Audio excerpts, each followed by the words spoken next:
ఒక డాక్టర్కి పేషెంట్కి మధ్య ఉన్న గ్యాప్ని తగ్గించటమే మా ధ్యేయం. అందరూ ఆరోగ్యంగా ఉండాలని మేము కోరుకుంటాము. మా హాస్పిటల్కి వచ్చిన ఎవరినైనా మీరు ఎప్పుడూ ఆరోగ్యంగా ఉండాలి, మళ్ళీ మా హాస్పిటల్కి రాకూడదు అని కోరుకుంటాము. 3-4 రోజుల క్రితమే చింతలపూడిలో ఒక ఆయన కింద పడ్డారు. మన హాస్పిటల్కి వచ్చాక స్కాన్ తీస్తే ఆయన కింద పడినప్పుడు ఆయన తలలో రక్తం బ్లీడ్ అయ్యి, ఆ బ్లీడ్ వల్ల బ్రెయిన్లో బాగా స్వెల్లింగ్ వచ్చింది. మనం వెంటనే అడ్మిట్ చేసుకొని సర్జరీ చేశాము. ఇప్పుడు పేషెంట్ రికవర్ అవుతున్నారు. సో మా గోల్ ఏంటంటే పల్లెటూరుల్లో కూడా డాక్టర్ని క్యాంపుల ద్వారా, సొసైటీలో క్యాంపుల ద్వారా డాక్టర్కి పేషెంట్కి మధ్య గ్యాప్ తగ్గించి అందరూ ఆరోగ్యంగా ఉండాలనేదే మా గోల్. మనం హార్ట్ స్క్రీనింగ్ పెట్టాము. నేను ఆరోగ్యంగానే ఉన్నాను, నాకెందుకు గుండె స్క్రీనింగ్, ఏమవుతుంది అని అనుకుంటారు. షుగర్ ఉన్న వాళ్ళకి గుండెపోటు వచ్చినా కానీ గుండె నొప్పి ఉందని అర్థం కాదు. గుండె నొప్పి చాలా రకాలుగా వస్తుంది. ఆయాసం రావచ్చు, గుండెలో దడ రావచ్చు, గుండె నొప్పి రావచ్చు, పొత్తి కడుపులో నొప్పి రావచ్చు. కానీ చాలా మంది పొత్తి కడుపు నొప్పి అంటే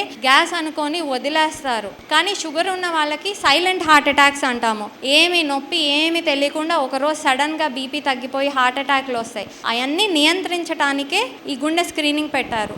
వంశపార్యప్రాయంగా తల్లిదండ్రులకు కానీ బీపీ, షుగర్లు, గుండె జబ్బులు ఉంటే 30 సంవత్సరాల నుంచి సంవత్సరంన్నర వరకు లోపల ప్రతి సంవత్సరం హార్ట్ స్క్రీనింగ్ చేయించుకోమని చెప్తారు. సో అందుకనే ఎప్పుడైనా కానీ prevention is better than cure. మందులు వేసుకోకముందు ఆ జబ్బు రాకుండా ఉండటమే మంచిది. ఆ జబ్బు ఎందుకు వస్తుందనేది మూలాలకి వెళ్ళి చూసుకోవాలి. ఇప్పుడు కొంతమంది రక్తం తక్కువయ్యి మన హాస్పిటల్కి వస్తారు.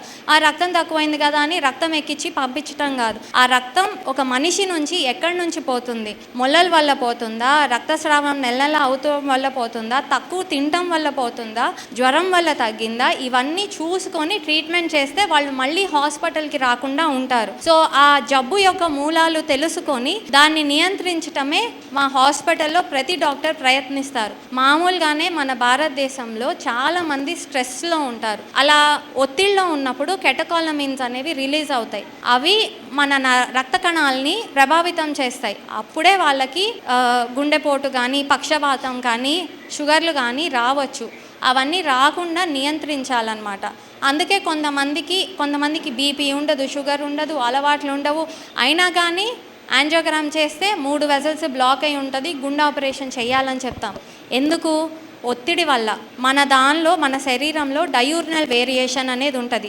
అంటే నిద్రపోతున్నప్పుడు గుండె ఒకలాగా కొట్టుకుంటుంది, పొట్టలో సెక్రీషన్స్ ఒకలాగా ఉంటాయి, లేచినప్పుడు గుండె ఒకలాగా కొట్టుకుంటుంది అనమాట. అవి మనం ఒత్తిడికి చేసామనుకోండి, అవన్నీ అవకతవక అయిపోతాయి. వాటి వల్లే జబ్బులు వస్తాయి అన్నమాట. సో అందుకని అవన్నీ నియంత్రించాలి. అందుకనే మేము కింద సూక్ష్మమైన లెవెల్కి వెళ్ళి అన్నీ ట్రై చేస్తున్నాం అన్నమాట.